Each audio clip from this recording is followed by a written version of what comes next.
so technically people will see this later. And we are live. Steev. How do you say your last name? Inge. Steev Inge of Poor Boy Steev. First of all, we're here. Thank you for doing this. And we talked about doing this previously, and then at Cornhucky you reminded me, and now making it happen. So I feel that through the people that I've talked to and just talking with you in general and hearing some of the history of things, I need a proper learning experience about Poor Boy Steev, because I don't know as much as I feel like I should. So let's take it all the way to the beginning. Well, that's okay then, because if I know as much as you know, we're solid. Also, I want to shout out the Rad Wars tee that I'm wearing. This is one of your designs. For anyone, it's getting green screened a little bit right now, but not too bad. But yeah, do you know what year you started Poor Boy?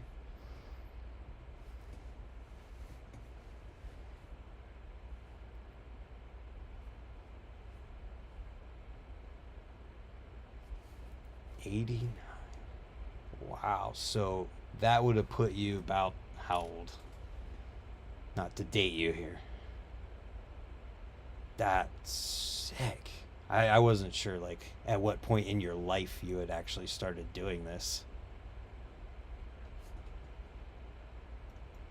Oh, one sec here, Steev. Sorry, you were muted there for a second. You were 18 or 19. You started in 80 what?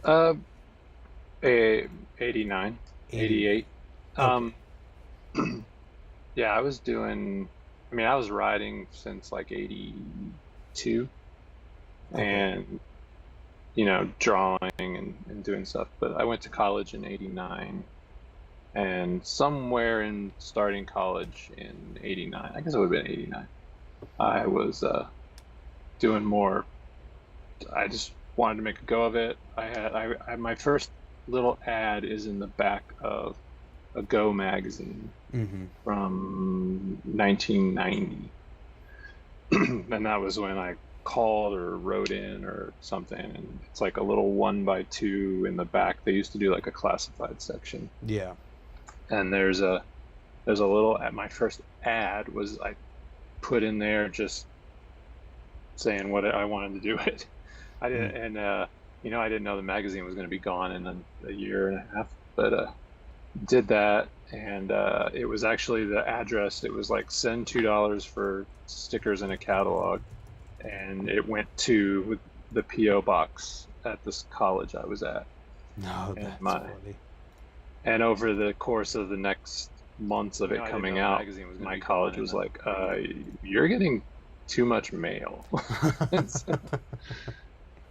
So that is great. Yeah, how does that even? That's pre-internet. That's hard to conceive for some people. Yeah, it was cash in an envelope coming in the mail with stamps on it. That's so sweet. So what was the first thing that you offered? I sent out a Xerox little pamphlet, basically, of it had a couple t-shirt designs and some stickers and something. Gotcha. So you started with shirts and stickers? Yeah. I mean, when I got to college, I started hanging out with a lot of bands. I was doing the first semester I was doing club flyers and band flyers, and then I started helping them with their merch, and somewhere within that I just kind of said, I've done a couple t-shirts before, and so I kind of did my own shirt to hustle up a little bit, some gas money. Yeah. And I'd be selling some band stuff, but I'd do my stuff, and I was like, I ride, and I want to do riding it was kind of this generic poor boy lifestyle sort of thing. But I mean, I was a BMXer, and that's what I'd hoped it would become. But it's a little generic for those first few months, but yeah. I just So find it. it grew out of the people always ask where it grew out of my nickname, and I was living in my car and on couches, and I think I was a semester into college and I dropped out. I was just life was just crazy, and so it kind of grew out of just being what people called me. He embraced it. Yeah, and I just said, what would I call it? And I had all these little names, and I finally just said, people were always like, "Ah, it's Steve. Oh, it's Poor Boy," and so I just ran with it. That's too funny. Where's the two E's before the V and no E after come from? That is a product of art school. I was there on a design scholarship, and I quickly started doing a lot of paintings and sculptures, and kind of like you were like, how do you pronounce your last name? Nobody could pronounce my last name. Mm-hmm. And I was signing all my little, designs that I would do and things. And so I wrote it out, Steve. I wanted an identifiable way to sign my stuff. Uh, And I just got to thinking, I was like, if my name's Steven, so any Steven that goes by Steve, you're basically spelling it however you want.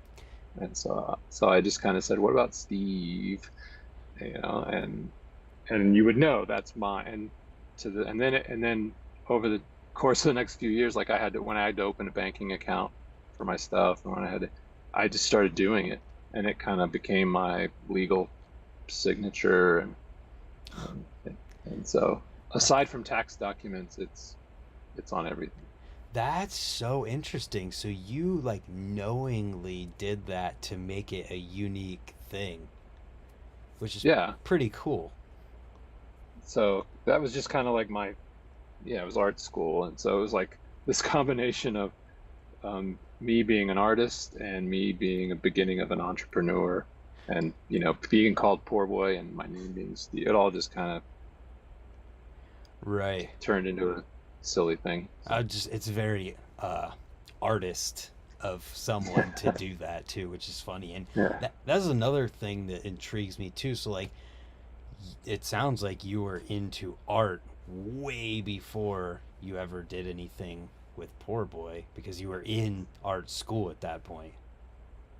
Yeah, I went to TCU in Fort Worth, Texas, and I had a design scholarship, and the design department was like I like to say it was like business people who wanted to be a little more creative, I can you picture know. exactly what you're It was saying. like art. It was like, I mean, because the school is really well known for business, and so it was kind of like it was like jock art, is what I say the department was like. That's funny. And and I was just like, eh. And so I really enjoyed hanging out with the painters and the sculptors, and so I ended up, I dropped out when I went back. I switched my major to sculpture actually, and Oh. yeah. So I think I just always had a passion for, even back in the day, old school, when the magazines would show up, I enjoyed them e- as much for the writing as I did the design of it, and looking at artists like, there was so much creativity back then. It was like Bob Harrow, and then Andy Jenkins, and there was drawing, and they used to BMX Action Magazine used to have a drawing contest every year, and Yeah. so it was just, I think before it's like now everybody's a photographer, everybody's a designer, everybody's, because you've got Right. apps for that, and you've got, back Right. then it was like, this more of a passionate pursuit for people, and it really, I loved and latched onto BMX because of the creative aspect, as well as the artistic aspect, and as Yeah. well as just the individualism and the freedom of it all. And it just, I found my home in that culture. A little bit of skating, but it was skating, it was punk rock, it was BMX, it was all just, it was a fringe thing back then, and so that's what I found my crew. That's so sick. It's cool to hear from someone who's like, you're in a similar like vein as myself, just with like design stuff so we have a similar like perspective on some things, to hear what it was like back then, because things were definitely a lot more physical than digital too at Yeah. that point. Like, were people doing stuff? And I still, I mean, with my art, I mean, like I'm doing some new stuff, and I'm like, I mean, this is pencil, and 8.5 by 11. I mean, this is what I've done since the 80s. I Now what I've gradually shifted into is, pencil and paper and ink. Now I can do scan, and Mm-hmm. I use Illustrator, I use a computer, but it's still very tactile for me, just like writing is. Yeah. uh and I think that gives definitely a unique look. Like, there's people out there that may not be in BMX, but there's people out there who are like trying to achieve that tactile look just Mhm. digitally today, who have never actually had to do something with pencil and paper, which is like wild to think about. Yeah, it's funny how we go backwards. My daughter is really good with Procreate, and she's always, Dad, get better. And I'm just like, I can't get used. I can't. I have done some things, but there's something about it, I don't know. Well, you already developed a style that people recognize, so it's Yeah, like, it's hard. I mean, I'll be 52 this year. It's hard to break certain things. yeah. So what, Easy to break my body, hard to break my artistic habits. there's absolutely nothing wrong with that, and people love your artistic style, so it's like, yeah, if you want, Yeah. if that's how you want to take things, but I would never feel forced to do it. No, I like experimenting with, things, but I use the computer to enhance my hand stuff versus my hand stuff. Yeah. You'll see a lot of stuff. It's like, how do I bring some uh, realness to my digital? But I'm totally, how do I bring a little digital to my realness?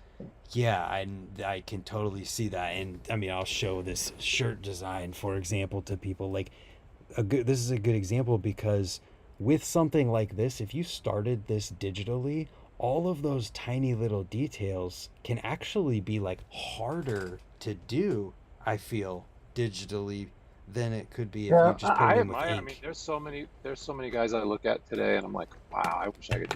They're so great, so talented. I mean, you either love or hate my stuff. It is very cartoony. It took me years to just embrace it, Yeah. and there's still days I'm like, "Ah, I wish I was more of a this, or I was more like that. But it's Eh, me. It's my thing, and I'm doing it. yeah. So, what came first for you, art or BMX? Uh, well, technically art, because I mean I've doodled since I was a kid. Yeah. Even when I play with my action figures and my toys, I was always making stuff for them. Mm. You know, like I would play with my Star Wars figures from the 70s, but I would make their ships out of a milk jug, or so I was Right. always creating and making and doodling and drawing. I can't tell you how many times I got in trouble in school for drawing on a desk or drawing on a notebook or drawing on it was just came out of me. I just did that. So BMX came, at middle school.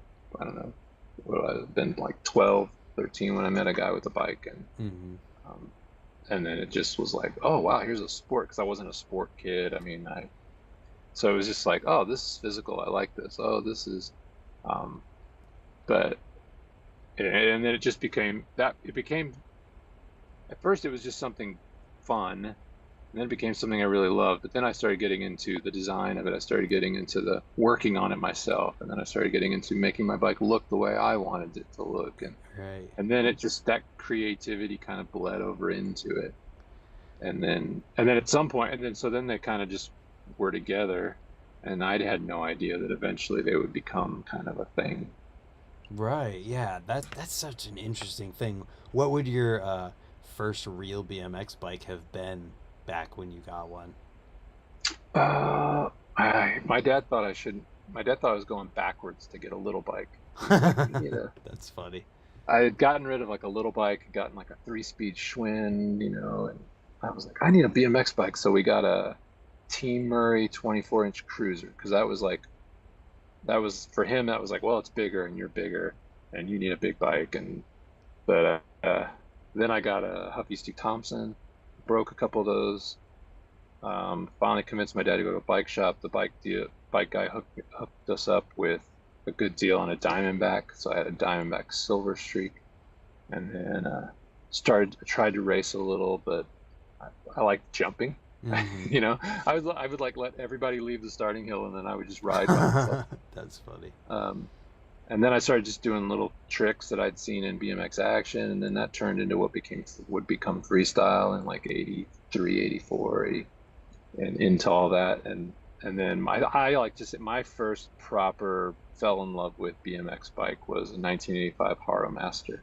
Nice. Because it was Bob Haro, who was a hero of mine as an artist and a BMXer. Yeah. And so to see what he made, I had the advertisement on my bed post just sitting there, and I was like, one day I'm gonna have that. And I worked like like for months mowing lawns and everything, and then my dad helped me out a little, and I bought that and never looked back. Nice. Is that one of the ones that they remastered, or is it? Yeah, I can't remastered.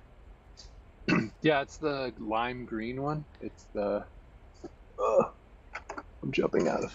It's like the big version of this. Right. Like, did they do the specific year? Yeah, they did specific. They kind of did some like old looking new bikes, Right. For a little bit, but they were like, eh. But it was John Bulgens who kind of put the lineage thing together, and they did the DMC was I think the first real big 2016 lime green DMC, and then they did like an 85 repop of it. Nice. And they've done subsequent years, like so 86 was the 1986 version, 2017 was the 87 version, 2018 was the 18. So it's gone like that for the last years. Right. So I have a what would be an 86-ish one in 2016, and I've built it to look like my first one. Nice. So I've made some tweaks and stuff, and it's way better to ride than the original. Yeah, I would imagine so. That's sweet. So we're in like 82, 83, and Poor Boy starts in 89. Where do we? Well, that would have all been like 85. Okay. And then my dad was military, so we moved around, and I just would ride a bike and freestyle and ride mostly flatland. There weren't a ton of ramps. There weren't any skate parks, and Yeah. we lived overseas. I lived in Texas, and I would just ride my bike. And then I went off to college, and all my buddies that I rode with disappeared, but I started finding new ones, and I moved to Fort Worth, Texas, went to school, started trying to find guys who rode, found a whole new crew of people from Fort Worth, Texas, and we just rode and rode and rode and rode. So Nice. So, how did the evolution of like, were you just creating and drawing or just making stuff, and then eventually you got to that point of like, oh, the way you talked about it previously of like doing stuff for bands and then realizing you could do it for yourself? yeah, I think I just started doing it for myself, uh, and then just one thing kind of led to another, and I started, I was doing my thing, but then I think I was riding a lot, so some of the guys were buying, they'd buy a shirt off me, and then we started going to some things in Texas, and we'd go down to Austin, and where all the, at the time it was Trend Bike Source, and which would become in part Empire BMX, and Homeless Bikes was down. It was like 9th Street wasn't a thing, and then it became a thing. So Texas became this thing. But then in the meantime, BMX kind of died. Like the magazines died, and like in '92, it was like, well, what are we gonna do? And there was shout out to like Matt Hoffman for putting together the BS comps, and that drew all of anybody who was still on a BMX, um, just drew us back together. And it was like, so then in the 90s, it's about early 90s to mid late 90s, it was like a Grateful Dead caravan. I mean, it was like the same few hundred, but prior to X Games, it was like, between 92 and 95 when it was super lean. Everybody started doing their own companies and started saying, well, if they're going to abandon us, we'll just do our own thing. And so there was just this wave of DIY BMX. Matt started doing Hoffman bikes, and Rick started doing standard bikes, and guys doing standard bikes, and people just started doing their own thing, and it was a culture. Like it's not quite the same today that BMX is a culture, but back then it was like it was your everything. It was your bike, and you wore the clothes, and you had the shoes, and um it was just, we were all in with one another. We were all supporting one another. We were all, Right. so you rode a hodgepodge of your last pair of DX pedals from the 80s with a fork that you got off of your buddy's old race bike, and you put it on some half welded frame, and then eventually you'd get a Hoffman Condor, or you'd get a standard lengthy, or you'd get and it was just a tight knit group of people building BMX. Yeah, I mean, obviously I wasn't around BMX at that time, but I could feel that a little bit when I started, just in the fact that like I wanted the Orchid shoes, and Yeah, I wanted the BMX belt. Like I needed a belt made yeah, by a bike company, and going through Dan's comp and just circling every single shirt design that I wanted to, like, I was hope my parents would buy for me whenever school clothes season came around. So like, yeah, I could definitely feel exactly what you're talking about, like the culture side of things.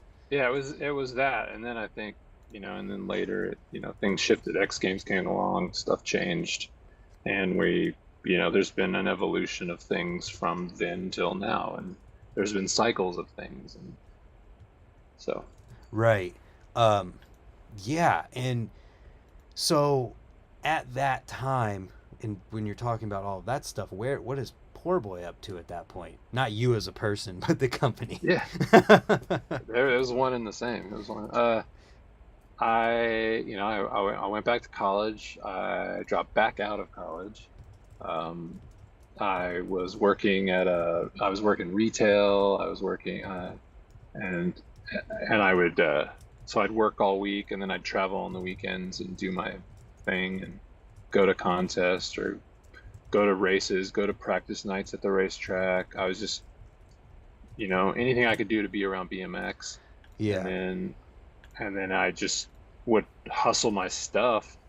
I don't know, just instinctively. I just wanted to get it out there. I wanted to Mm-hmm. promote it, and I gave a lot of it away. I mean, I'd give, a guy at the track a shirt, or I'd give a friend something, or they'd buy something, so or I'd cover the gas so we could get to something. And then I think there was enough of that. My boss finally, I came into work one day, and I was like, "Hey, I'm not on the schedule. What's up?" And they were like, "Yeah, it's time for you to leave the nest." Hmm. And I was like, "What?" And then my assistant manager, I had become a manager at that point. My assistant manager had basically stabbed me in the back and took my job. Wow. But the owner knew it, and he let it happen. And he just said, "You're traveling and you're doing this thing, and it's a cool thing. But until you have to rely on yourself, and until you have to really sink or swim with it, it's never going to be anything." And he said, "You're always welcome to come back, but right now, you're gone." Wow. And I had just moved into a new house, or house we were renting, and the same, I think it was the same day or within a day or two, the sheriff knocks on our door, and he goes, "Hey, your landlord hasn't paid his mortgage in like a year and a half. You've got 24 hours to get out of here." So it was like my world No just went. way. um, Oh my god. but it just lit a fire. I mean, I just, okay, we're gonna do this.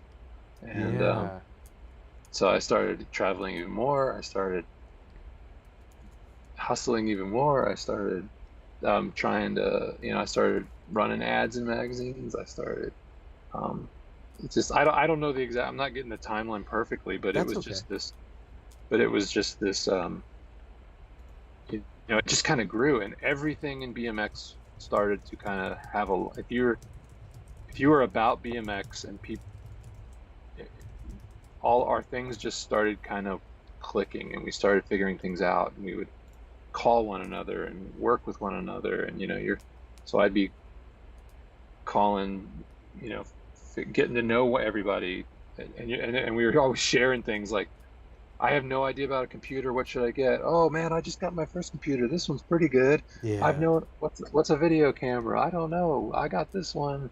And everybody, it was just a tight thing.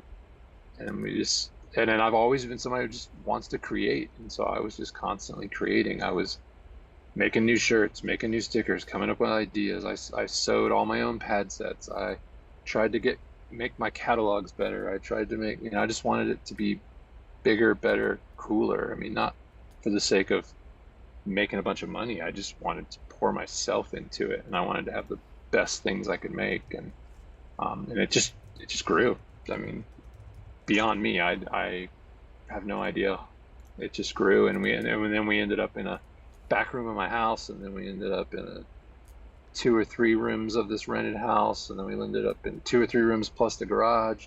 And then I finally went looking for a little space, and we found a little rundown pole barn that had been turned into kind of an office, and we rented that and then filled that up and then opened a shop. And then Wow. it was just years of just, I couldn't keep up with what was happening.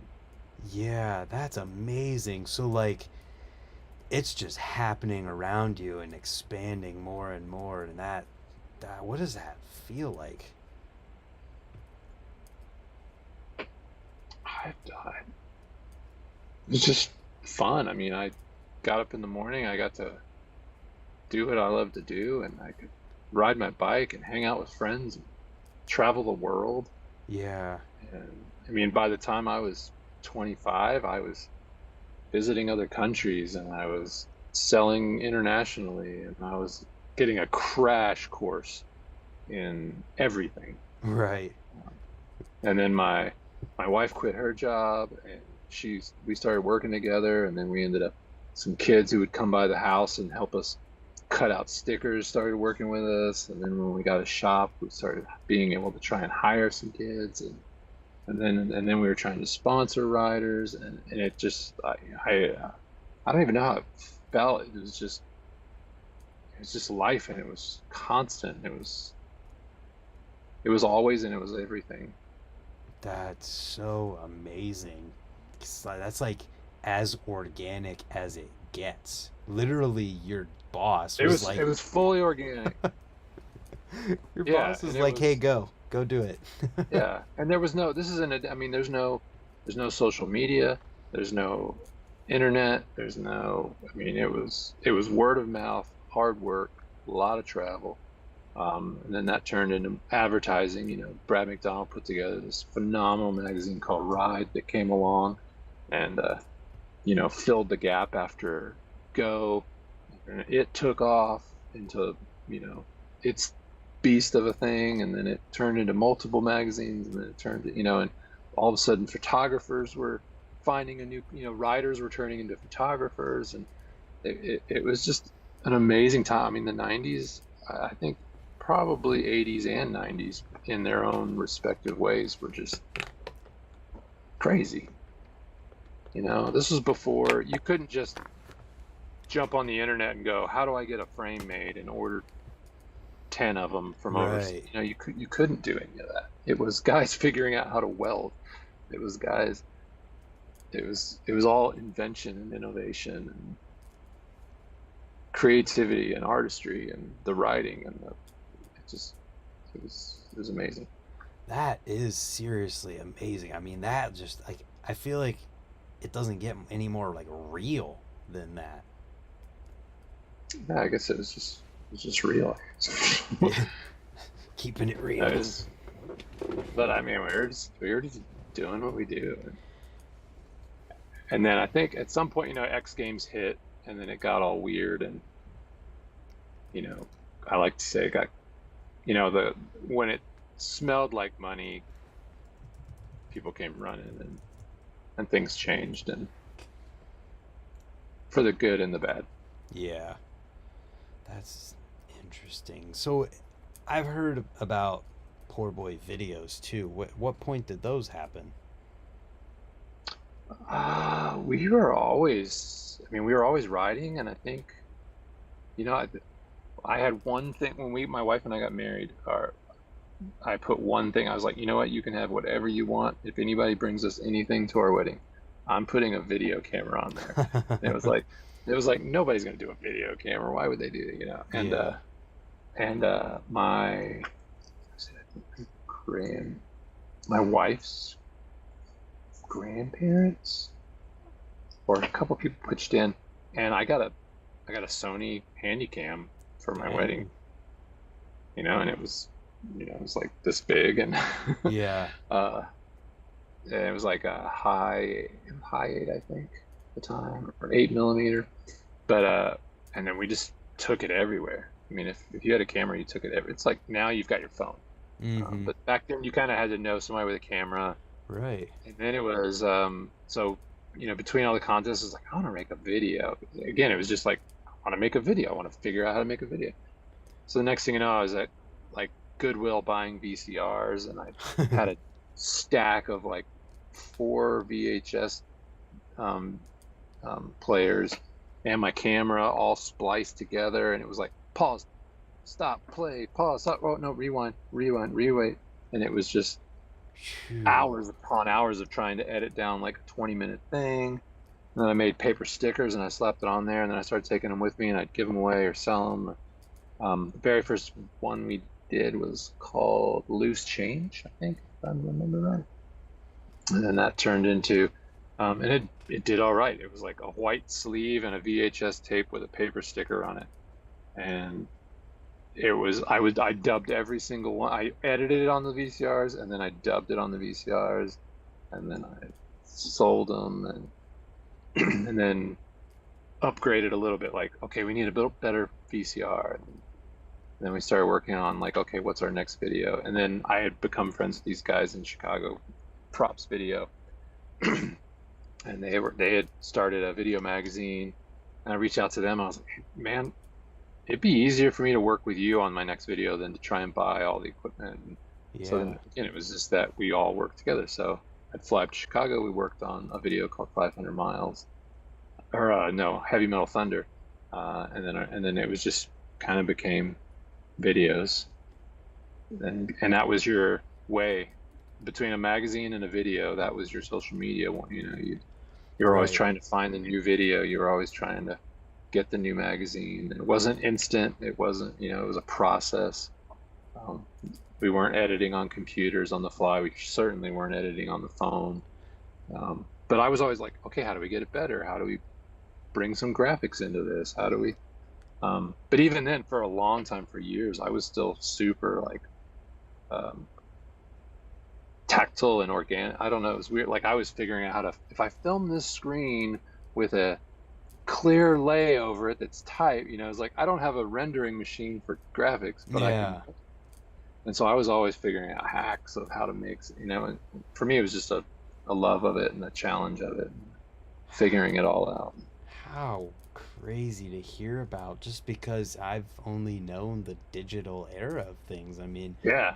the first camera that I ever used to film on was one of the first like digital cameras with a screen on it. It was my parents Hmm. bought one. It was literally, I mean, the size of your phone almost, but 2.5 inches Yeah. thick, and it had a tiny little screen on it. It shot in standard definition at like 280 Yeah. by 320 or something, and had no audio, but you could edit using Windows Movie Maker.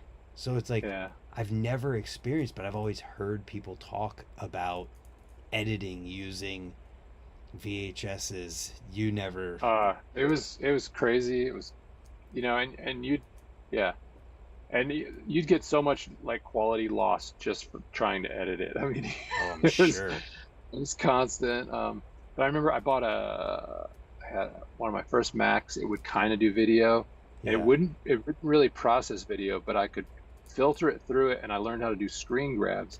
And then like everybody was like, "What the hey? How did you get? What is this? You got video pictures?" And so then we all, tried to figure that out. And then it was like, okay, we had a little video. I remember I bought an iMac that had a like iMovie, and Yeah. it was so painful, and it was so not precise, but it was also this glorious new revolution of how to I could now digitally do this. Probably took equally as long, but for totally different reasons. That's so. Yeah, I mean, absolutely. Just learning how to do anything makes it take way longer than it actually takes for people Yeah. to do it all the And time. I still get, like when I'm sitting here at my computer and I'm learning something in Illustrator or Photoshop or finding a new app that I could apply into those things. It's funny. I still get that rush. I mean, like my wife will come home, "How was your day?" And I'm like, "I learned to do a texturized." And I know it's like my 12-year-old could probably do it, Yeah. but for me, I just felt like it's just continued to be that process for me, and I want to get better at it, but I still want it to be my version of better at it. Hmm. And so, yeah. That's so. It's just cool to hear things from this, like, part of the evolution of video going from literally being like film strips that had to get turned through a camera to, I'm not going to pretend like I know all the steps, but ending up at a VHS and then going from that to, using a camera, then you have to use a firewire to capture it, which is literally just recording it to a digital file and then being able to edit from there. So I just think it's cool. Did you ever edit like physically cutting film ever? In college, I did photography and splicing of videos. I actually made, yeah, yes, I actually did in, I don't know how old I was, 10. Mm-hmm.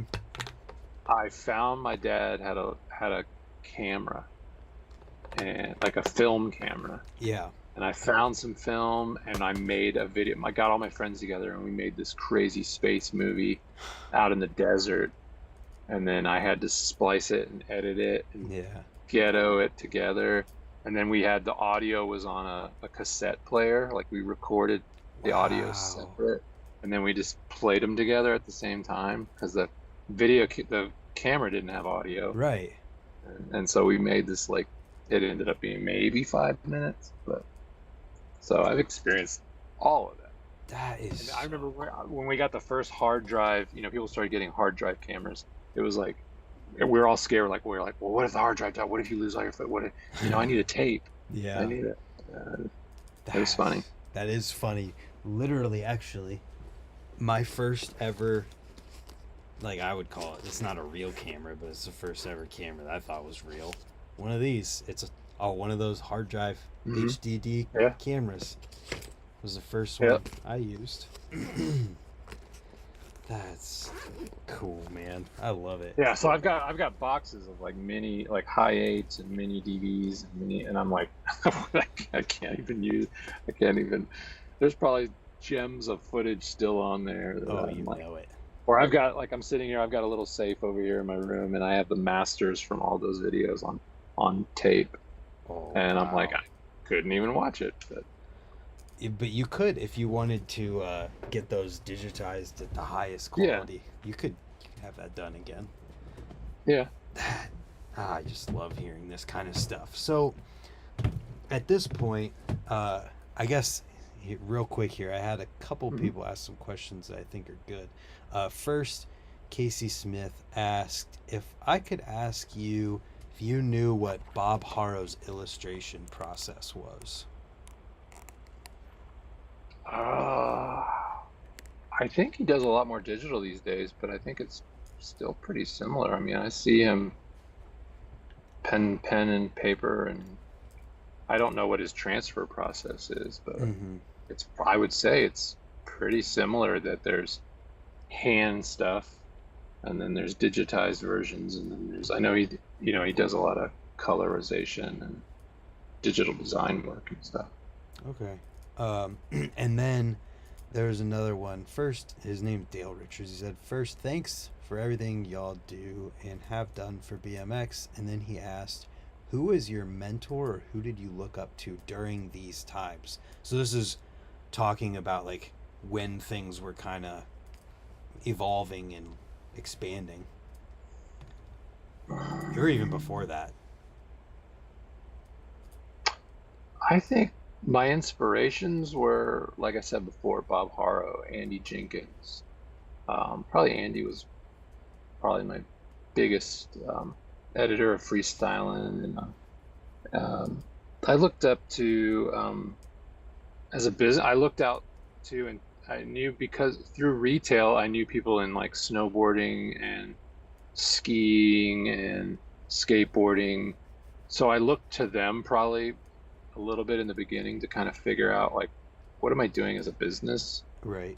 Um, to use, that was probably the practical part of it. Mm-hmm. But then having done it for a long, many years, working for shops, riding for shops, I mean, so I kind of had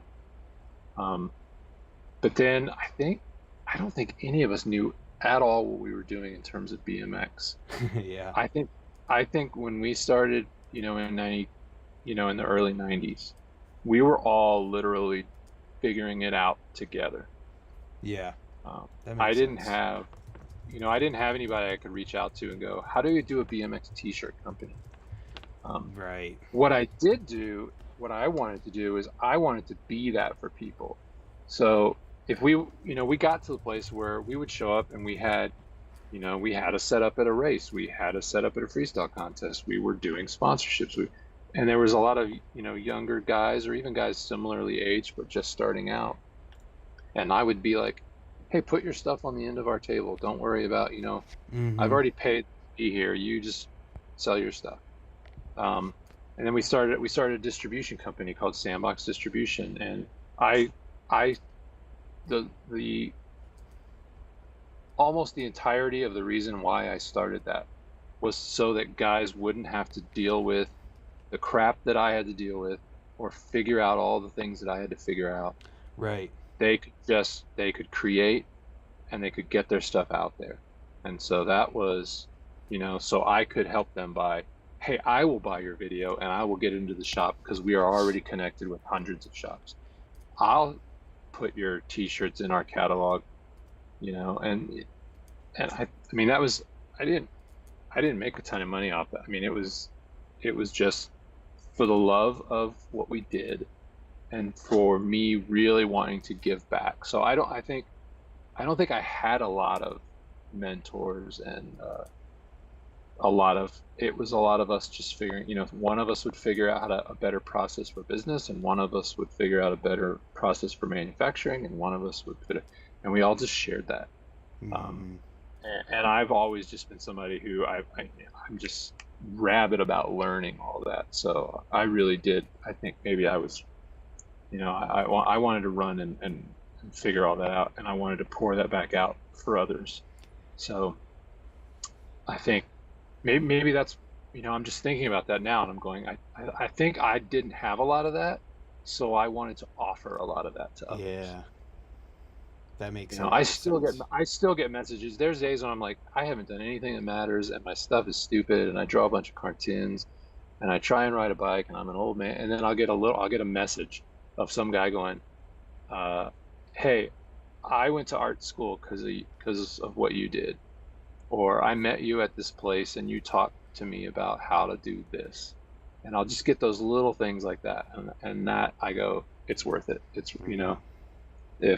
if Brant likes my Boba Fett shirt, or or or Marcus from Puerto Rico was inspired to, yeah, whatever. I mean, that's the gratifying part for me. So, Hell yes, that is so true, so true. and I Uh, still do. I mean, I love working with. I still do stuff with companies, smaller companies. Say I love just, helping. You know, Right. uh, I don't charge what a lot of designers would charge. And I'm, you know, it's dumb because I'm trying to take care of a family over for the last few years again, trying to do what I do, and I don't. But I want to help, and I want to pour back in, and I want to see other guys' dreams come true, and I want to see their companies grow and prosper. And I would be pretty well off if all the guys who went on, who worked for us or we launched, or you know, those guys. You know, there's some good. We have a. I mean, I've got kids who worked in our shop that are now in charge of parts of Amazon, Wow. and I mean, and it just stuff like that where it's like you've just tried to be there, and give them Yeah. a place to live, give them work, and inspire them, and then kind of like what my that one boss did to me, kind of go, hey, it's time, go Right. start your thing, go do your thing. Yeah, man. And I mean, I'm sure you know through being that way that the more you do that, the more it comes back around. The more good you put out there. Yeah. Like it just whether it's the self gratification of just feeling good about helping people or it's things going well for you, like it's good karma. Mm. No, I just want to do good. Want to create art, make fun things, make myself smile. Hopefully, somebody else along the way. Yeah, man. So I had another interesting thought where you're talking about this whole mentor thing. Did it before you got into your college, going to art school and stuff, Hmm. and as you're growing up, was there a art teacher or like a person in your life who was like super influential in you like pursuing art? Because I personally have had that when I was in school. Yeah, I had a couple. I think probably my. I had some teachers in high school who were real just don't sell yourself short, Hmm. work hard. You know, it wasn't about the grade sort of thing. It was like the teachers who saw who I was and encouraged that. I would think my biggest ones were my senior year in El Paso, Texas. I went to Andrews High School, and I had a I had a creative writing teacher, big old cowboy with, you know, he wore his cowboy hat, and huge, you know, cowboy mustache and belt buckle, and I just loved him. I mean, it was like we were opposites, but he was just like he was always like, "You should come ride rodeo. You like falling off your bike," and I'm like, That's so awesome. but he was just like he encouraged me. We had a writing assignment. And I remember he was the first guy. He was like, "Hey, I want you to write a book." And I was like, I don't want to write a book." He was like, "I want you to write a comic book. What would you write about? I want you to come up with a story." Came up with a story. He was like, "Okay, I want you to draw that." And I'm like, "You mean like draw the whole thing?" He goes, "Yeah, I want you to illustrate the whole thing." So I started. I got it all illustrated. And he goes, "We're gonna get it published." And I'm like, "What?" Hmm. And he was like, "The school has a publishing house, and they mostly do like flyers and leaflets and promotion." He's like, "I don't know if they've ever, or like teacher packets." He's like, "We're gonna make a book." And we made, like, I still have, it's like an 8.5 by 11 folded in, you know, Yeah. size, black and white comic book. And he sold it in the classrooms, and he was like, "Don't ever stop doing this." Wow. And I had an art teacher who, there was a few of us. You know, art was kind of hit or miss. It was going to be some artists or some kids who just didn't want to take math. Yeah. And but there was some few of us that loved art, and she kind of put us off in the corner and said, "Do what you want to do." Right. And we'd be like, "I want to sculpt something. Let's do it. I want to." And so we were like in there all the time. I was either in Mr. Strebe, the Cowboys room, or as like in Mrs. Brand, the art teacher's room, constantly. Yeah. And it was two people who said, "You be you and do what you're going to do, and we've got you."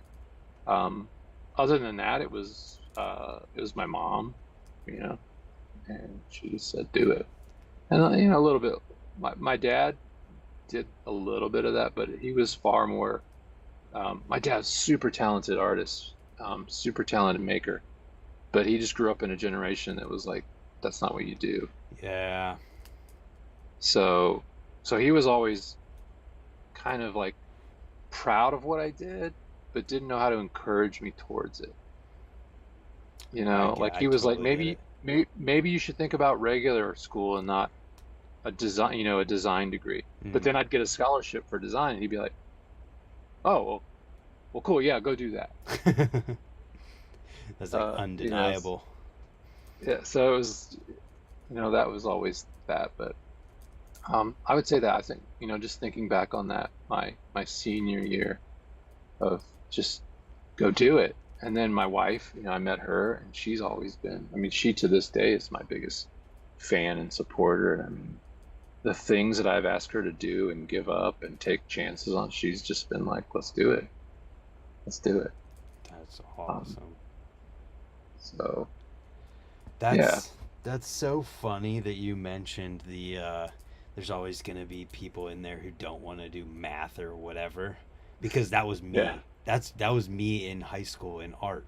I didn't want to do choir, I didn't want to do band, and I didn't want to take a foreign language. So like, look, all right, you have to do art. Like yeah. that's Well, I didn't, I mean, I definitely didn't want to do that, but I mean, I was like, I want to take this. I was that kid when I went to drama my senior year. My senior year was mostly electives because I was coming from a military run school, and yeah. we were like so far ahead.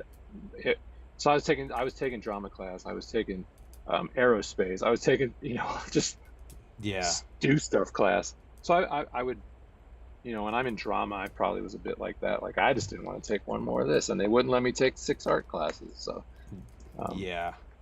Yeah, that happened for me. I went in my freshman year and went into art class, and the art teacher I had in high school will still say probably to this day how I came in there like, I don't want to be here.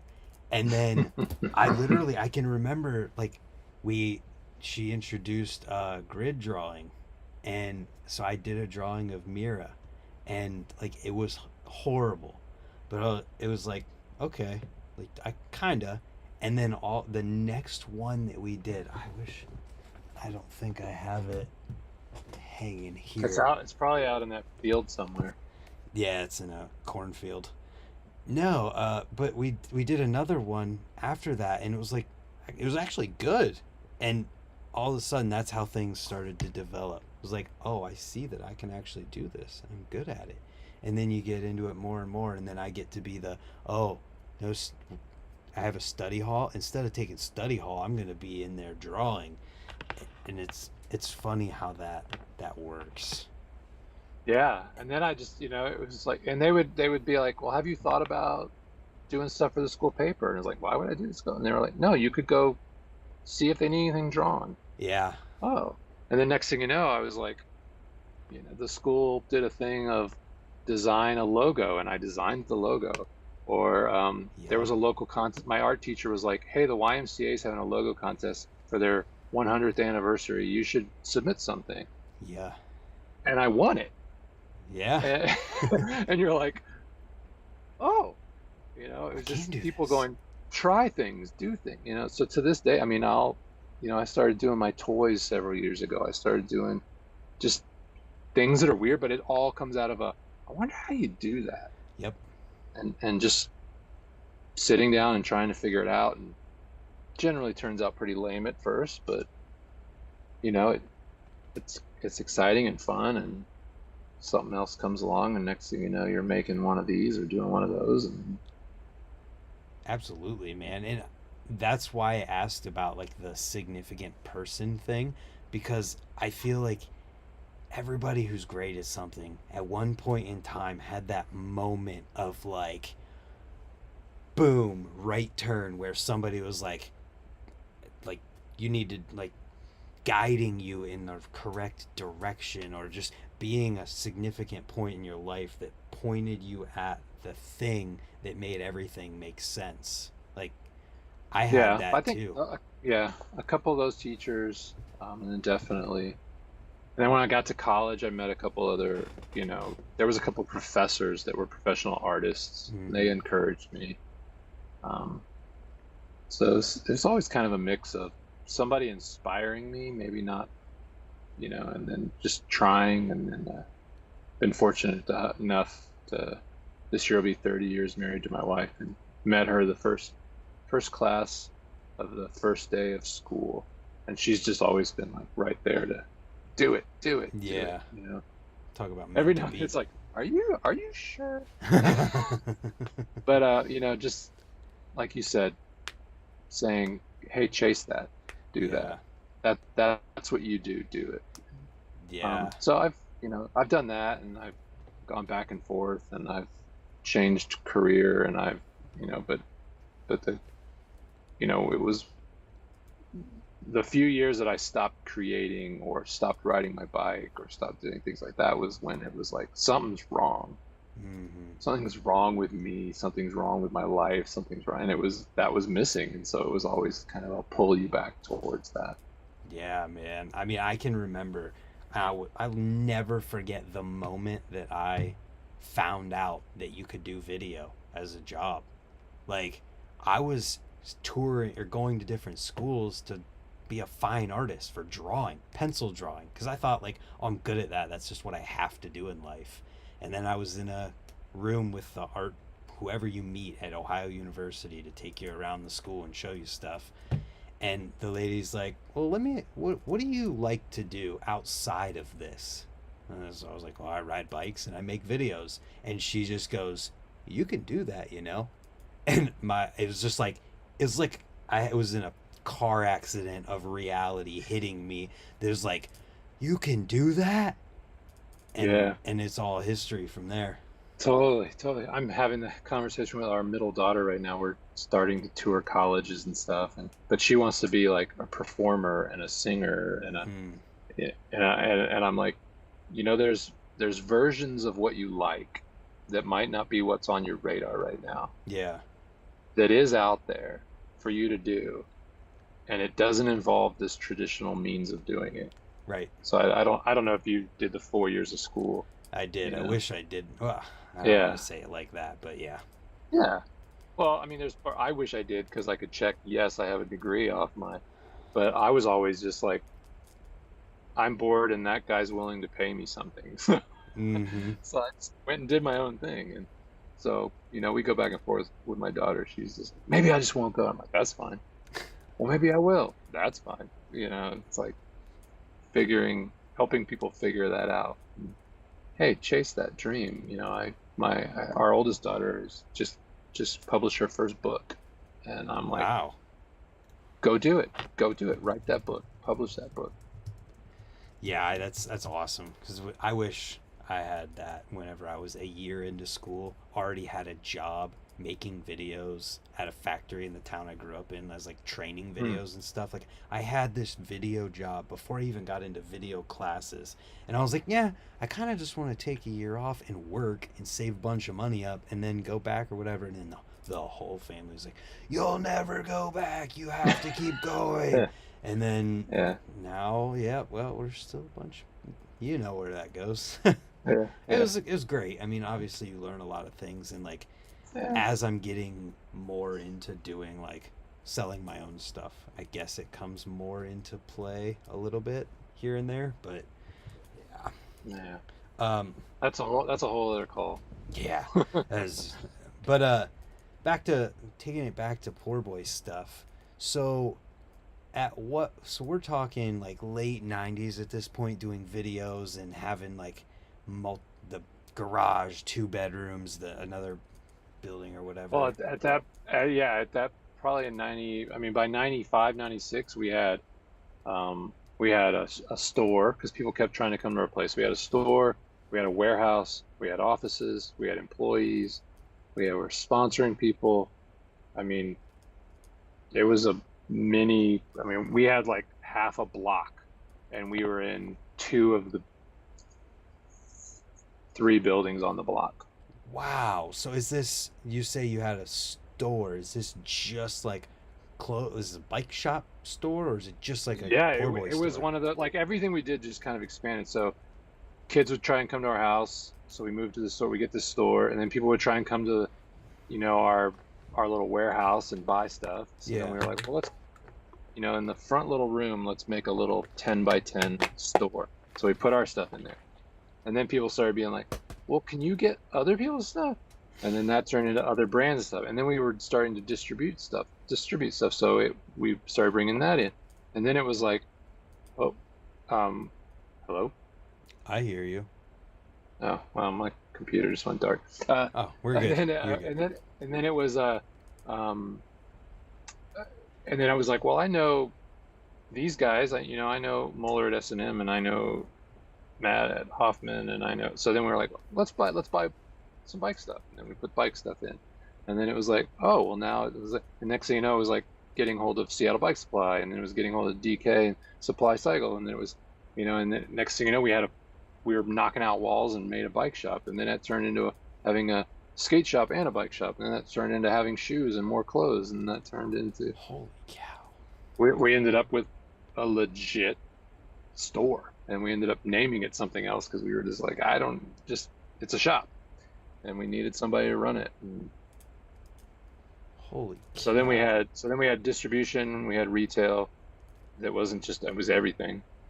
Then we had our brands. And I was, made more than one bit. So it wasn't just Poor Boy. It was all of a sudden we were doing Allied, and we were doing Chunky, and we were doing White Trash, and we were doing, it was all these other little things. And we were doing freelance films, and we started helping other people make videos, and it was just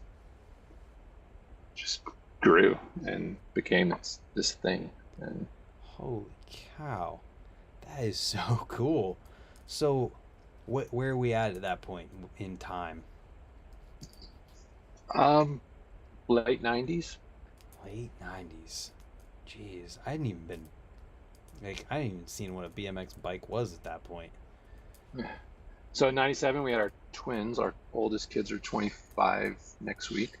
Okay. So we had our twins, and just things got weird. BMX was changing. I was so overworked and overdone. Things had gotten weird. Things had gotten crazy, big and bigger than I could probably handle. It felt like everything we had done and worked, and then all of a sudden everything stopped working. And so then we went through this whole cycle of trying to change with BMX when BMX was changing. Attitudes were changing, and yeah, just everything changed. And so then it was a roller coaster for the next several years of hit or miss, and brands failing, and names changing, and some days good, some days bad. Everything started going from grassroots mom and pop to switching over to big, large, stuff. That was part of why I started Mutiny Bikes. Was kind of we had a sticker that said "Down with Corporate BMX," and part of that was I was just not liking what it was becoming, and about the money, and I was glad that riders were getting paid, and they were getting paid better than I could have paid them. Right. But the love and the heart and the passion and the DIY-ness wasn't quite the same. My heart was changing. I was realizing I was so much more about the people than the product. And so that led me into working in nonprofit and getting out of BMX, and just going in that direction. But yeah. Interesting. So, real quick here, just because somebody asked, where was all this happening at? In Texas or Indiana? No, this was Texas. I was in Texas until 2003. Okay. In the primarily Dallas-Fort Worth area.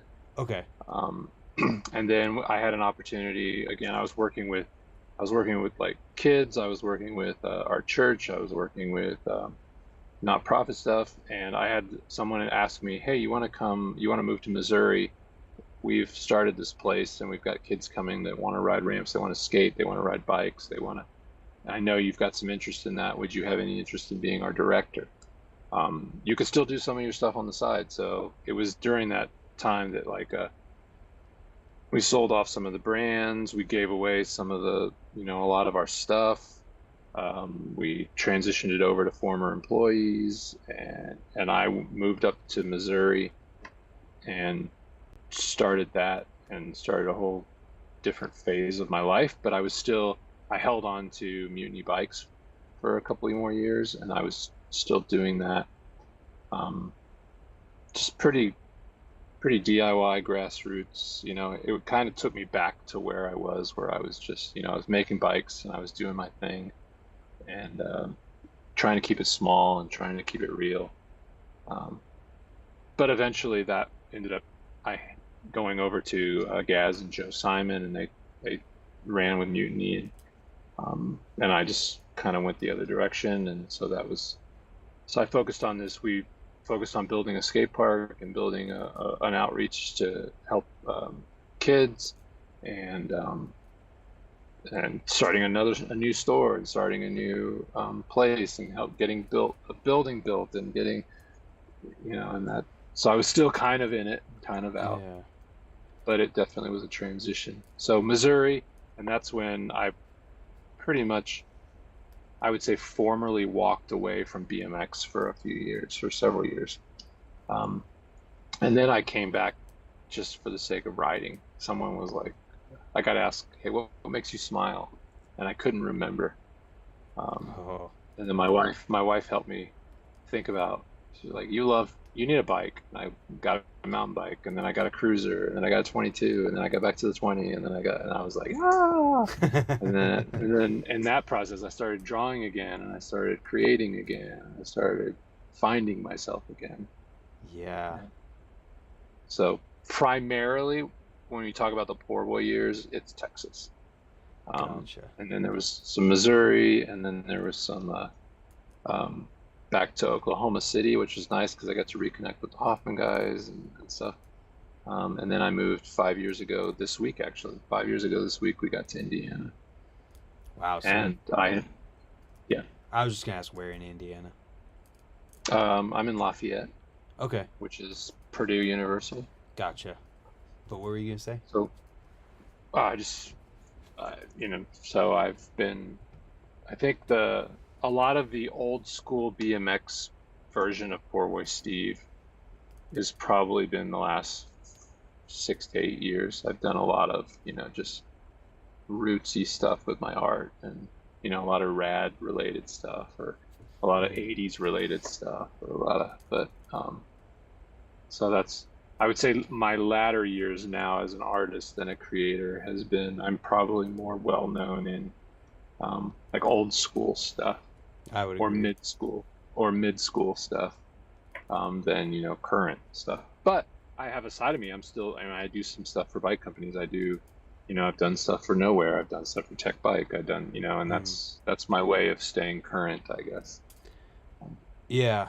That's so interesting. So, could you see yourself following any of those similar paths of, like, if it starts to blow up again, to get a store and expand and grow again? No. It's cool that you, like, can consciously have that thought and decide if you would. I don't think that's where BMX is at anymore. There's times I think it'd be fun to have a bike shop, or it'd be fun to have, do some of that kind of, just all around. Mm-hmm. But that's more than I could handle right now.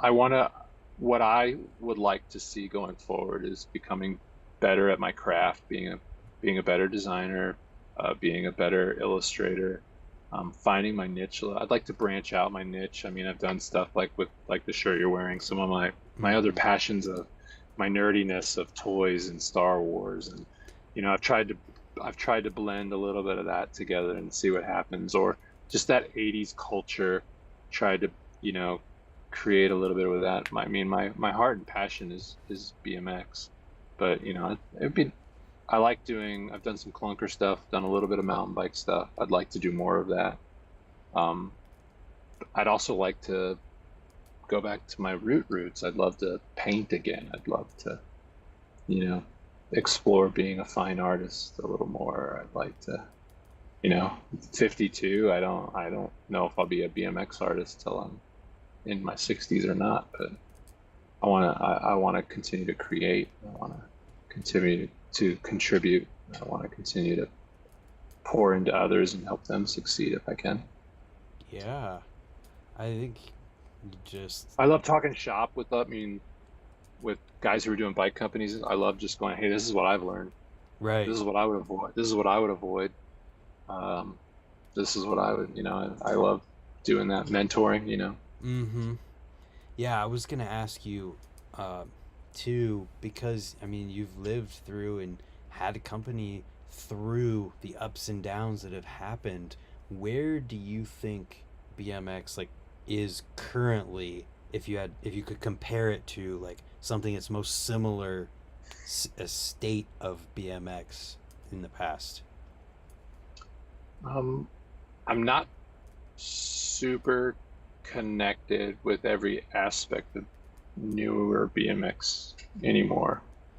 So it's kind of you know, talking to friends or having acquaintances Mm-hmm. that are still deeper in it than I am. And I think it's definitely another transitional period, which has probably been every 10 years, 80s. You got the 80s, you got the 90s, you kind of have a little, this 2000s, but it feels like there's a little bit of an upheaval. Um, there's not, I don't, there's not a ton of money in it. I think if Right. there's a little sifting to, hey, those that are really, why are you in it? What are you doing with it? I think that's definitely going on. Right. I think Exactly. that's the thrill, like the corn hucket. I think that's people love that because you're like, this is passionate, this is love, this is family, this is they love that. Um, Absolutely. but then you've got, it's not making money, so X Games turns the TV off, Yeah. or pulls the plug on this, or stops inviting them, or so I think there's the DIY is, guys like you making these videos. This is our TV. This is our media. This is our guys riding. I would, I, I see a lot of opportunity for young and old to work it out a little better. You know, it makes me sad if I go to a BMX thing and nobody wants anything to do with anything BMX other than be at that event and hopefully go home with a free frame, Mm. but not support BMX, Yeah. not contribute, not wear that shirt, not wear, not support that guy who drove all the way. And that's not like a, hey, I drove to your state by my stuff, whatever. That's just, a kid knowing their history, and a young rider valuing where he's come from and what helped get him there, Yeah. and not just chasing the likes and the clicks. I but then also the old guys not just being cynical. There's a lot of older guys that are just like, oh, it's not the same anymore, and it was so much better. The bikes weren't better. You're right. You could be riding. Stop bitching here on social media and go ride your bike, Yep. and contribute. Go to the skate park. Pour into the kids and stop just calling them young punks. Stop just Absolutely. saying everything's a flippy, flippy, floppy, flippy. And okay, well, do something. Throw Yep. a contest. I love what Heavy Pedals is doing. I love what Chuck's doing with that. I love, all the little grassroots. I love what Nowhere's doing. I love what Tech Bikes is doing. I love what, some of the race companies that are like, no, we're gonna, yes, racing's changed, but we haven't. Yeah. And there's so much great stuff out there. There's so many. The bikes are amazing, um, and it's not just, if the wheelie culture could talk to the freestyle culture, and the freestyle culture could get along with the race culture, and we could support those who support us, and what Chris Moeller does and how he's held everything together. Matt Hoffman, I mean, he's legend. Go buy Mm-hmm. a Hoffman bike and ride the crap out of it. And he's one of the greatest guys to ever love BMX and do it. Yeah. Well, And just the fact that Muller's putting on Scott Town and yeah, Doyle in the same 2 week period. yeah. Well, Chris is. I mean, love or hate Chris, he does more for BMX than most guys. Absolutely, and I I totally mean, he helped agree. me out. I remember when I was getting going, he was like, he got a hold of me. He was like, hey, you want to draw a shirt for us? Hey, you want to print my shirts? Hey, you want to do? I mean, he helped. It's I awesome. mean, he ordered more S&M shirts from me in the, 1 year than I ordered my own shirts, and it was just totally to pour back into somebody else trying to get their thing going, That's amazing. and support. support stuff like that and give back to stuff like that. Which you do see a lot of. So like that, all of that being said, do you feel like now is similar to any point that you've gone through in BMX, or is it it's totally its own? I think from what I feel, it's this weird mix of like in the 90s when BMX had died, and then this remnant of trying to hold on to this Instagram X Games version of BMX. Mm, So it's kind of a maybe there's both, and then but then you also have this old school element of shows and collectors, and it's I wish people would communicate. So it feels like there's in the 90s there wasn't like a bunch of people collecting or anything. It was like you did BMX, you raced it, you did freestyle, we held it all together. And now it kind of seems like there's a lot of teams and pockets and cliques, and so yeah, and not everybody talks it to doesn't it, so everybody. it doesn't feel like the 80s. Yeah, it's crazy that as connected as we are, it seems like no one's connected. Even like everybody schedules their event on the same day, and it's like, wouldn't take much to put it out there early enough that Yeah, we could all be at everybody's thing. right. Um, yeah, I mean, it's like the race thing's doing its thing, the freestyle thing's kind of doing its thing. I think flatland culture is great right now. I think there's a lot of those guys that are just keeping it. There's a mix of old and young and getting along and riding and enjoying. Um, it depends on the show. The Buckeye Bike Show, I think they do a good job of, you know, honoring the past, bringing in old riders, but then also having the guys that are doing their show bikes. I think Nowhere's doing it great. I mean, every age was represented there, Yeah. their events, and they want to build good stuff and be good folks and do good things. But it feels familiarly like BMX, but it also feels like a new age of I don't entirely know where or what's happening. So Yeah, I mean, as much as you said that you get that from what you hear from people and you're not totally on the pulse of things, I mean, you are right on the money. From what I've gathered and what I see, it's yeah, definitely. I think you get a new, there's new guys doing new things on a small scale.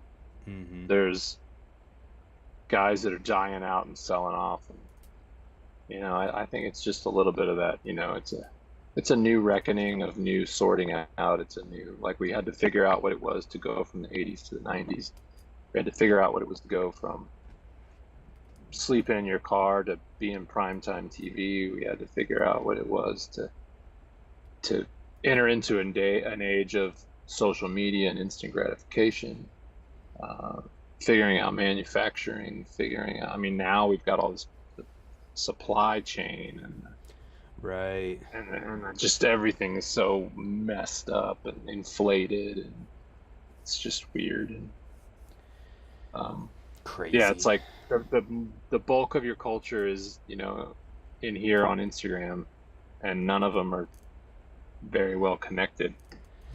Yeah. Yeah, there's a lot of that that goes on. I think it's a little bit better than it was just probably like 5 ish years. Like when Instagram was really. I would say it's probably even better than it was a year ago, but I think that's part of the demand. We got reconnected with things, and we got Mm-hmm. um, but I'm excited. I'm excited for what new guys are doing. I'm excited for. It feels like riding is a little less about, one certain sort of style and evolving into newer stuff. I love Trevor and what he does. This beautiful blend of old and new Mm-hmm. and brand new.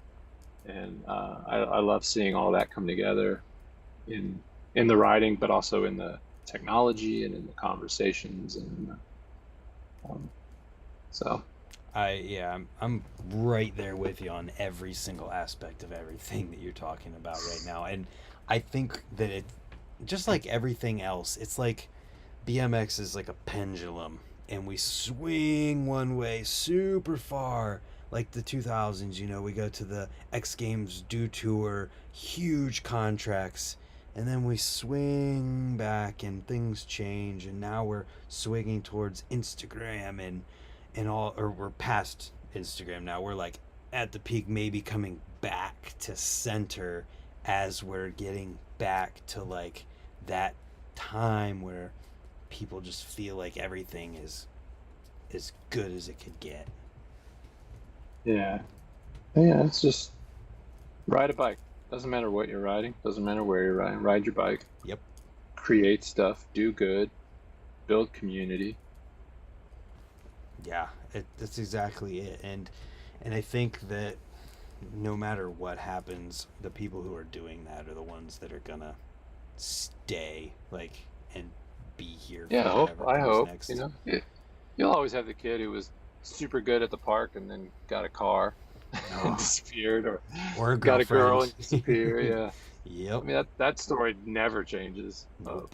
But I think, just having an appreciation for one another and bringing that together, and it'll always be. I mean, there's always, for every 10 dudes you knew who rode, one or two stuck with it. Mm-hmm. And all the guys, they were all friends, all the 50-year-olds and the 40-year-olds and the 30, all the pockets of whoever you were and whatever group you rode in. I mean, that doesn't change. We're all still made up of those one dude who was left hanging, and we found the other dude who was left hanging, and we built something. Yeah. And that might have been a backyard ramp. It might have just been a guy to have a beer with and talk about bikes. It might have been a guy to start a company with. It might have been, but that's what it always has been and always will be. And you're just trying to navigate all the rest of it as you get through that. So what it's going to look like, 2025, I have no idea. Hope it'll still involve a bike and still involve buddies on bikes. And Yeah. Well, I mean, I don't know if you've noticed it or not. I would guess so through doing Poor Boy and just the fact that like you've been around with it for so long. The past 5 years, I feel like you could almost say that there have been more older dudes coming back and just getting into BMX for the first time than ever before. And it almost can feel like sometimes there's more of those guys getting into it and back into it than there are kids getting into it. yeah, yeah, The culture of, and that's one thing, is like talking about culture and sometimes feeling like there's an absence of it in real life and versus social media. Well, the social media culture of these older guys in their Facebook groups and the Instagram pages dedicated to them is like really, really blowing up. oh yeah, it's super vibrant, and just it's, you want to see them ride and you want to see them socialize and get those kids involved. Yeah. I get stoked. I mean, like, I see more and more kids in our neighborhood riding bikes. They're all doing wheelies and want to be wheelie, guys. Yeah. But they're also that's also a gateway to figuring out. I saw some kids trying to figure out wheel hops the other day, and I see kids. I'll be messing around flatlanding them in the front of my house, and some kids will come by and they're like, "Oh, dude," and I'm doing something from '83, and they think it's this, like, I'm some amazing guy who pulled off some circuit. Did you work at the circuit? I don't. And it's like, I love having those conversations with those guys, or I love seeing that happen, and I still love seeing guys in our neighborhood buy a Haro Lineage. I love seeing kids jumping on an old freestyle bike. I love seeing kids. I see kids riding bikes. I don't know if I see a bunch of young kids showing up at the skate park. Right. But there are guys like Huck, 7 years old, and Yep. what that kid. He's watching right now too. Yeah. Oh, is he? Yeah. Shout out, Huck and Huck's dad. Yes. You guys are awesome. Thanks for contributing so much of what you do to BMX and helping bridge that gap. And so much of the older guys, pouring in, and the younger guys pouring in, and man, it's great. I think the two best things that I've been a part of in the last couple of years have been Uh, Rumble in Richmond, that was put Mm, on by Richmond BMX and Rad Share and Crandall and those guys. yeah. Amazing event, young, old, fun. Yeah. And then the Corn Hucket, um, that was great. But you see that with Swamp Fest. It's probably young adults to older dudes, but you see some of those grassroots things coming about. Yeah. It's just really cool to see all that and hear all that and watch all that. I get to be a small part of some of it, and I love it. Yeah, man, and that's like that all is part of what I mean by that pendulum coming back to center is that it definitely feels like we went way past and way out there for a little bit and now we're coming back, and those kinds of things that really feel like they're at the heart of our culture that bring us together as BMX riders are just growing, and people are starting to get connected like that again. I mean, how many full length DVDs have come out? Just like, I don't know if you see that kind of stuff or not, but there's been a lot of like physical DVDs that have been for Hmm. sale and people starting their own zines. There's a lot of those that Hmm. are around right now too. Yeah, yeah. It's cool. It's really cool to see.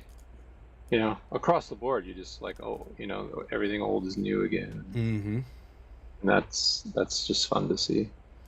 Yeah, man. So, with Poor Boy, what's the current state of it? Since we kind of talked all the way up to now, what are you doing with it right now?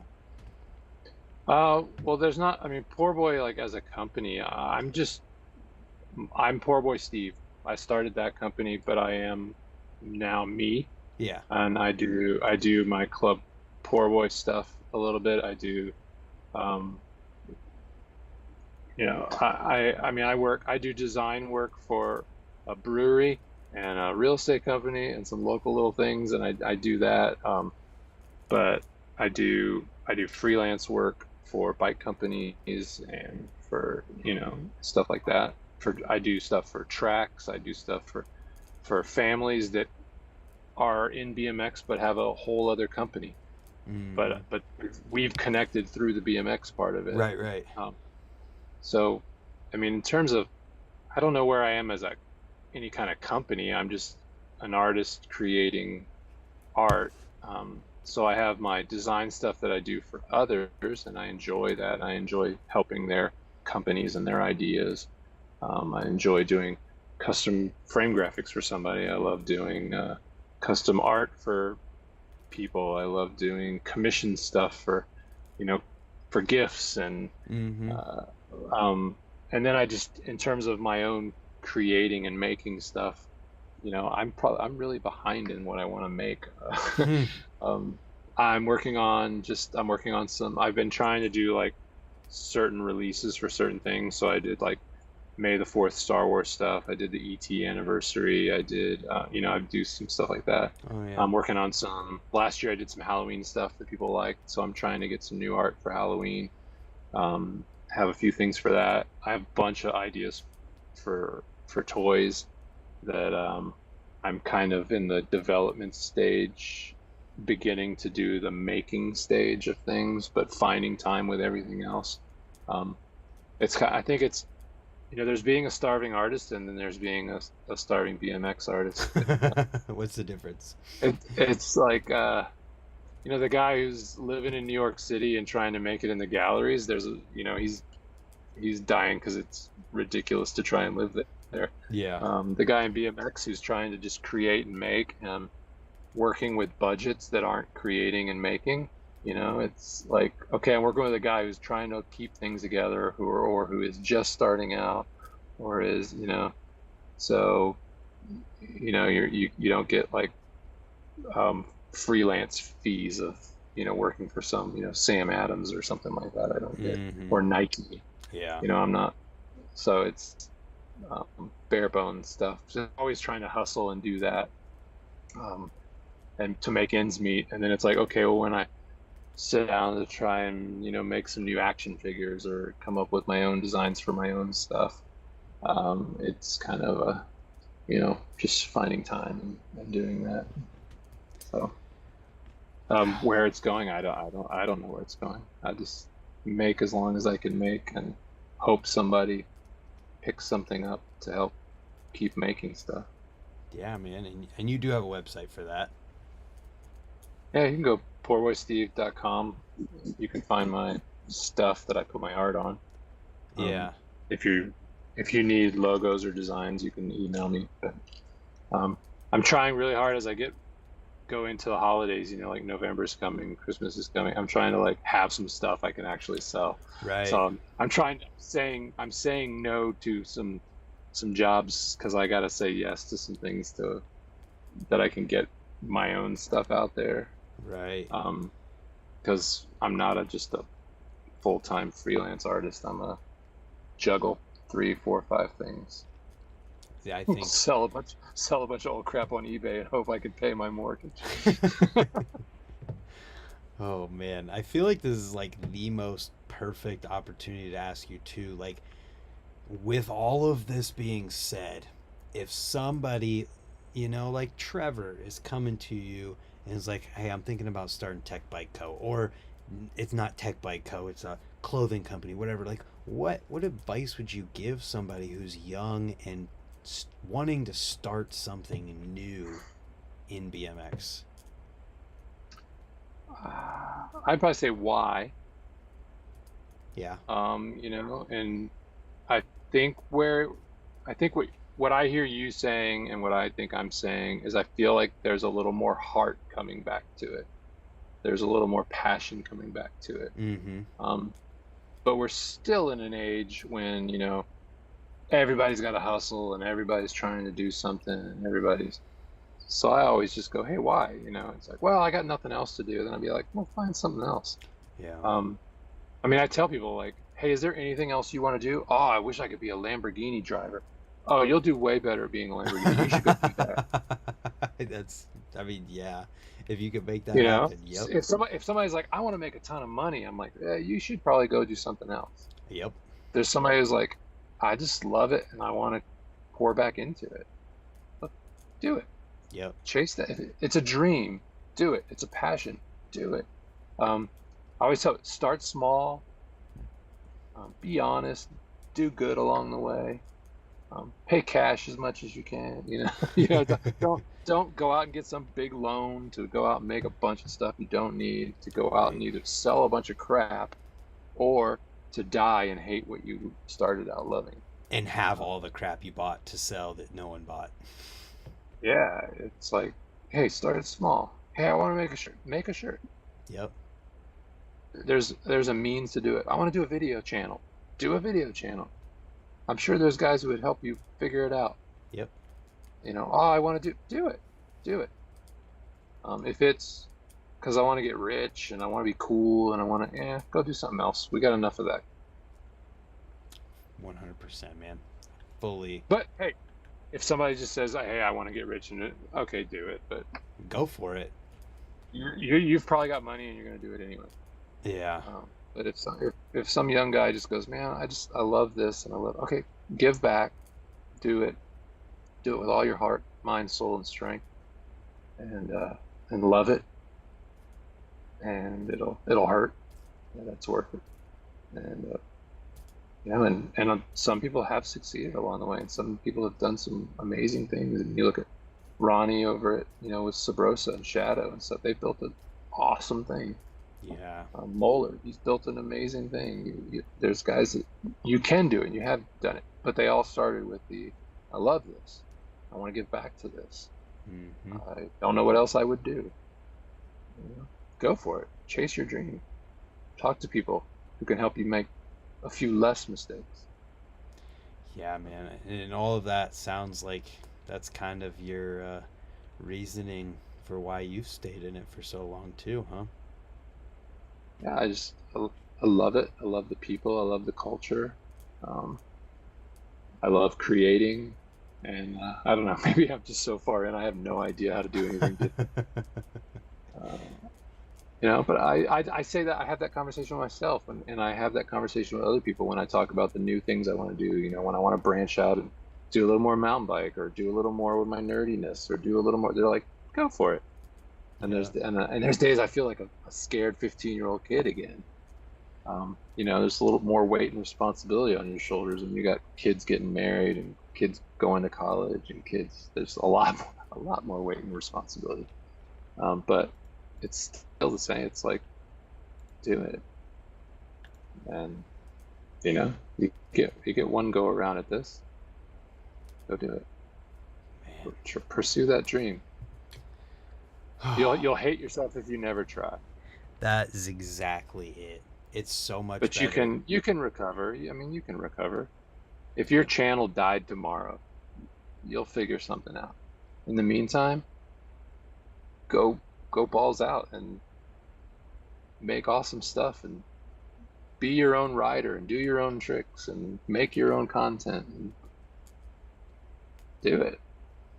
Yeah, man. I mean, we all start. You stoke me. I watch your videos, I watch your posts, I Really? see you running around Cornhucket and doing what you're doing, and I'm just like, way to go, man. That's exciting. And so like when you're like, hey, you want to do this? I'm like, yeah, why would you want to do that with me? I mean, you're you're doing amazing things, and people speak well of you, and you're doing your own thing, and it's awesome. It's awesome. Well, thank you. I really appreciate that. After everything you've just said, I don't think I could appreciate that anymore coming from like with if that is what follows everything the huge inspirational speech you just gave about just doing it, that makes me feel good. Cool. See you tomorrow. No. Yeah. I mean, if you didn't just say all that, I was gonna be like, Steve, there's no better way to end this. And then you said that, and I'm like, Steve, there's no better way to end this. No, but I really appreciate that because I Do mean, it, man. Yeah. at the end of the day, that's all it is for me. That's all it ever's been. BMX. I just want BMX to be literally my entire life. That's all Yeah. I want, and it is, almost. Yeah. But it's the people, it's I love my bike as much as I can love a piece of steel. Mm-hmm. Uh, but it's the people that it's led me to, and it's the connections that it's given me, and it's the inspirations of others, and it's the inspiring of, it's the people. I mean, it's guys like you that I go, this is why I do this. It's talking to the people that, I'm doing a commission for somebody, and they're like, oh, my brother, my sister, my husband, I'm like, that's, oh, our bike club, or our track, or the kids, or that's why, do it. Ride your bike, have fun, do good, create, and chase those dreams. It's better to have tried and failed than to never have tried at all because Totally. the regret is the worst thing you could ever live through. And there's too many Yeah. people who have lived with that regret for their whole lives. It's no point. Yeah. To the old guys, they're, oh, I might get hurt. Yeah.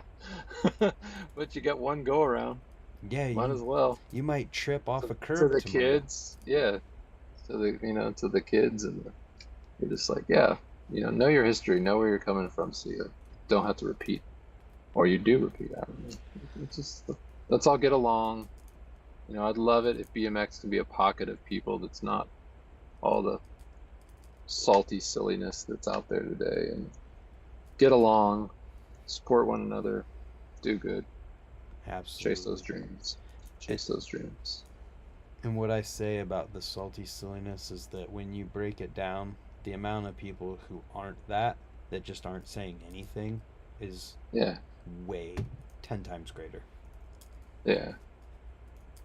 If we, yeah, go be a Dave Norrie. That Dave guy's awesome. Norrie, one of the best people, man. Yeah, learn from him. He's amazing. I agree.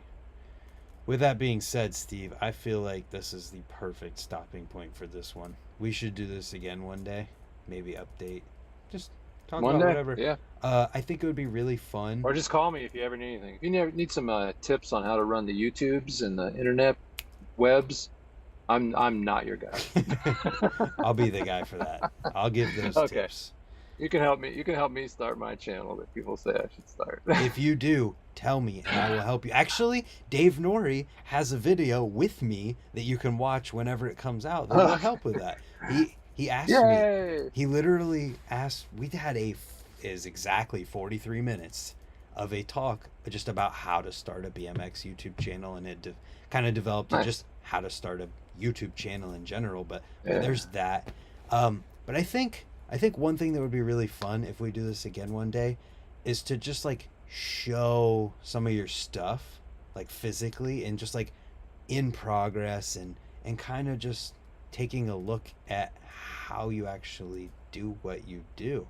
We talked about the history of it. I think it'd be fun to talk about the how's it actually happen. That'd be awesome. That'd be fun. We'll do a tour of my random things in my room. We could do a tour. We could do an art class. We could do a whatever. We should 1000% do that. I think that would be fun. Cool. All right, Steve, where can people find you on the internet? Poor boy Steve on Facebook, Instagram. I hate TikTok, but I am there. Oh God. And yeah, email me poorboysteve Steev, and yeah, you'll find me. Somebody will find me. He's around. You'll find him. I'm around. He's got a website too. Hopefully I'll get some Halloween art together, and we'll have some new stuff in a week or two. Yes. Sounds good. Well, thank you for doing this. It's been Thank awesome. you. Thanks for what you're doing. Thanks for wearing that shirt. Thanks for being an awesome guy. Boba Fett in Rad Wars, people. It's on his website. Check it out and have a good night. Good night.